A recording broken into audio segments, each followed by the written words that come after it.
ನಮಸ್ಕಾರ, ನೀವು ನೋಡ್ತಾ ಇದ್ದೀರಾ ಅಶ್ವವೇಗ. ನಾನು ಶ್ವೇತಾ. ಬೆಳಗ್ಗೆ ಎದ್ದ ತಕ್ಷಣ ಕೆಲವರಿಗೆ ಬೆಡ್ ಮೇಲೆಯೇ ಟೀ ಅಥವಾ ಕಾಫಿ ಕುಡಿಯುವ ಅಭ್ಯಾಸ ಇರುತ್ತೆ. ಆದರೆ ಇದು ಆರೋಗ್ಯಕ್ಕೆ ಉತ್ತಮವಾದದ್ದಲ್ಲ. ಖಾಲಿ ಹೊಟ್ಟೆಯಲ್ಲಿ ಟೀ ಕುಡಿಯೋದ್ರಿಂದ ಹಲವು ಆರೋಗ್ಯ ಸಮಸ್ಯೆಗಳನ್ನು ಎದುರಿಸಬೇಕಾಗುತ್ತೆ.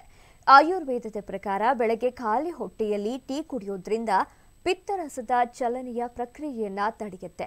ಇದು ವಾಕರಿಕೆ ಮತ್ತು ವಾಂತಿಗೆ ಕಾರಣವಾಗುತ್ತೆ. ಬೆಡ್ ಟೀ ಸೇವನೆಯಿಂದ ಜೀರ್ಣಾಂಗ ವ್ಯವಸ್ಥೆ ಸರಿಯಾಗಿ ಕೆಲಸ ಮಾಡುವುದಿಲ್ಲ. ಇದರಿಂದ ಗ್ಯಾಸ್, ಅಸಿಡಿಟಿ, ಮಲಬದ್ಧತೆ, ಅಜೀರ್ಣ, ವಾಯು ಮತ್ತು ಹೊಟ್ಟೆ ಉರಿ ಸಮಸ್ಯೆ ಕಾಡುತ್ತೆ. ದೀರ್ಘಕಾಲದವರೆಗೆ ಖಾಲಿ ಹೊಟ್ಟೆಯಲ್ಲಿ ಚಹಾ ಕುಡಿಯೋದ್ರಿಂದ ಹೊಟ್ಟೆಯಲ್ಲಿ ಹುಣ್ಣು ಉಂಟಾಗುತ್ತೆ. ಇದು ಗಂಭೀರ ಕಾಯಿಲೆಗೆ ಅಪಾಯವನ್ನ ಹೆಚ್ಚಿಸುತ್ತೆ. ಹಾಗಾಗಿ ಈ ಅಭ್ಯಾಸವನ್ನ ನಿಲ್ಲಿಸಿ. ಖಾಲಿ ಹೊಟ್ಟೆಯಲ್ಲಿ ಚಹಾ ಸೇವಿಸಿದ್ರೆ ಮೂಳೆಗಳಿಗೆ ಹಾನಿಯಾಗುತ್ತೆ. ದೇಹದಲ್ಲಿ ವಾತ ದೋಷ ಹೆಚ್ಚಾಗುತ್ತೆ. ಇದರಿಂದ ಮೂಳೆಗಳು ದುರ್ಬಲಗೊಳ್ಳುತ್ತೆ.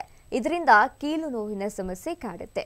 ಖಾಲಿ ಹೊಟ್ಟೆಯಲ್ಲಿ ಕೆಫಿನ್ ಸೇವನೆ ಮಾಡುವುದು ಕೋಪ, ಕಿರಿಕಿರಿ ಮತ್ತು ಒತ್ತಡವನ್ನ ಕೂಡ ಹೆಚ್ಚು ಮಾಡುತ್ತೆ. ಅಲ್ಲದೆ ಕೆಫಿನ್ ದೇಹದಲ್ಲಿ ವೇಗವಾಗಿ ಕರಗೋದ್ರಿಂದ ಹೃದಯ ಬಡಿತ ಮತ್ತು ರಕ್ತದೊತ್ತಡ ಸಮಸ್ಯೆ ಕೂಡ ಕಾಡುತ್ತೆ.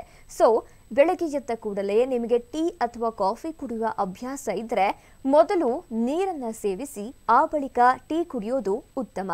ಇದಾಗಿತ್ತು ಈ ಹೊತ್ತಿನ ಅಪ್ಡೇಟ್ಸ್. ಮತ್ತಷ್ಟು ಅಪ್ಡೇಟ್ಸ್ಗಾಗಿ ನೋಡ್ತಾ ಇರಿ ಅಶ್ವವೇಗ ನ್ಯೂಸ್.